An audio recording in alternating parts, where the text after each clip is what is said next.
I have no idea where it came from, but recently I had a sudden urge to play Def Jam Fight for NY.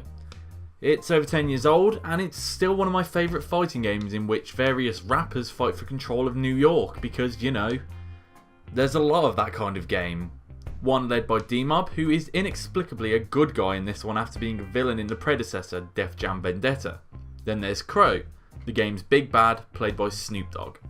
And the roster of fighters are based on artists signed to Def Jam Records at the time: Method Man, Exhibit, and even Sean Paul. Also, Danny Trejo is here. Come on, Izzy. Come at me. Honestly, I have no idea why he's here. Is this secretly a Robert Rodriguez joint or something? I mean, there's no gratuitous nudity in this game, so I'd guess not. Anyway, the eccentric roster of fighters gives this game a distinct identity, which is then furthered by the weird mix of wrestling and brawling. Fighters combine striking and grappling, with the end goal of knocking out their opponents, or making them submit, if that's your thing.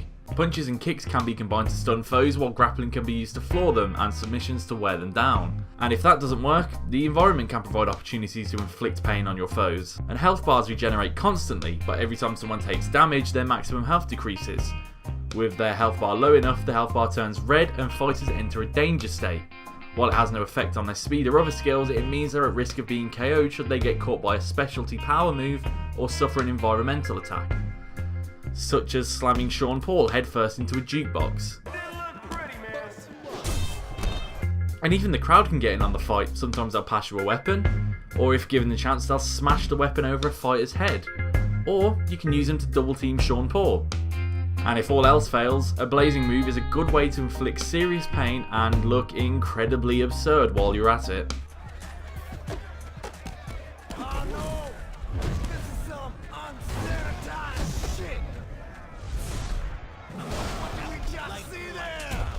The fighting is just straight up dumb. It somehow manages to blend brawling with wrestling, so I can take a pedigree from Fat Joe, then later grab him by his legs and slam him against a wall, or I can lift Busta Rhymes in the air and throw him at a car windshield.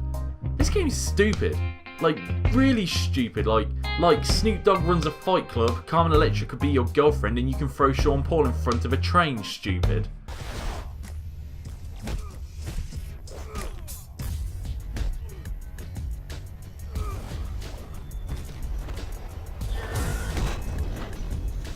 Yeah, it's equally great. The writing of the story isn't too shabby. The premise of the game is that you play as an unnamed fighter who saves D-Mob from the police and joins his crew.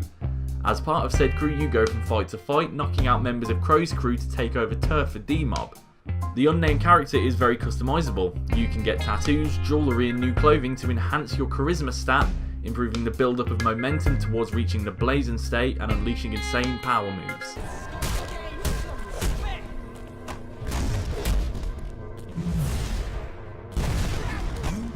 But it isn't just cosmetics that you can customise though.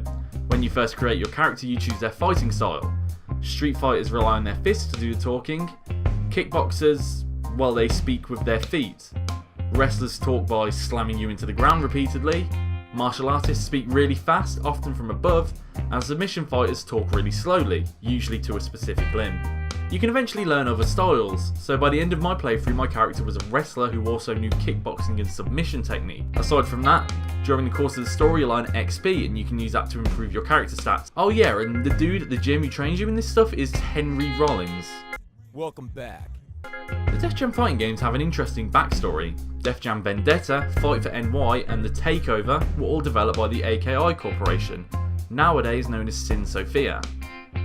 They already had a strong pedigree for wrestling games, being the team behind classics such as WWF No Mercy and WrestleMania 2000 for the Nintendo 64. They were also working on a WCW game in 2001 when WCW went bankrupt and was purchased by the WWE. This caused EA to lose the publishing license for WCW games, and for whatever reason the engine being used in development was then repurposed and became 2003's Def Jam Vendetta. More wrestling focused in nature, fights took place in rings, and pinfalls and submissions were the keys to victory. A year later came Def Jam Fight for NY. It toned down on the wrestling aspect and moved towards more of a fighting game, trading pinfall victories for knockouts.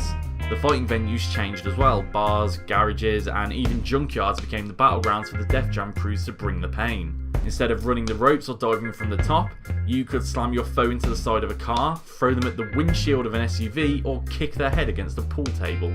Def Jam then came to the PSP a year later with the subtitle The Takeover.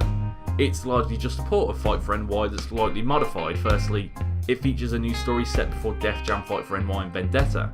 But fighting is almost exactly the same, except for a new ground and pound mechanic, which gives a new way to KO enemies. The roster of fighters is the same, and there's a few new venues for fights, but that's about it. In 2007 came Def Jam Icon. This time around though, it was developed by EA Chicago and dropped the wrestling aspect altogether in favour of a brawling MMA style. The storyline revolved around the player character working for a record label and competing in fights to help sign artists to their labels and earn their trust. But the fighting aspect is where this game really changed. The environment was still a weapon, just this time it was influenced by the music, as environmental hazards would trigger during the music's louder, more intense sections.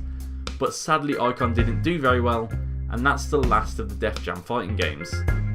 There is, however, Def Jam Rap Star. Here's Owen to show you what it's like. It's getting hot in here, so take off all your clothes. I am getting so hot, I wanna take my clothes off. I don't know where the sudden urge to experience Fight for NY came from, but I'm glad it did. The fighting is fast, it's brutal, and it's incredibly fun. The story is goofy yet enjoyable, and the game is overall just a blast. It really holds up for a fighting game that's about 10 years old now. And it helps that it was fairly easy to download buy a PS2 and download buy a retail copy of Def Jam Fight for NY from my local video game retailer, so I can once again experience this wonderful, if somewhat bizarre fighting game.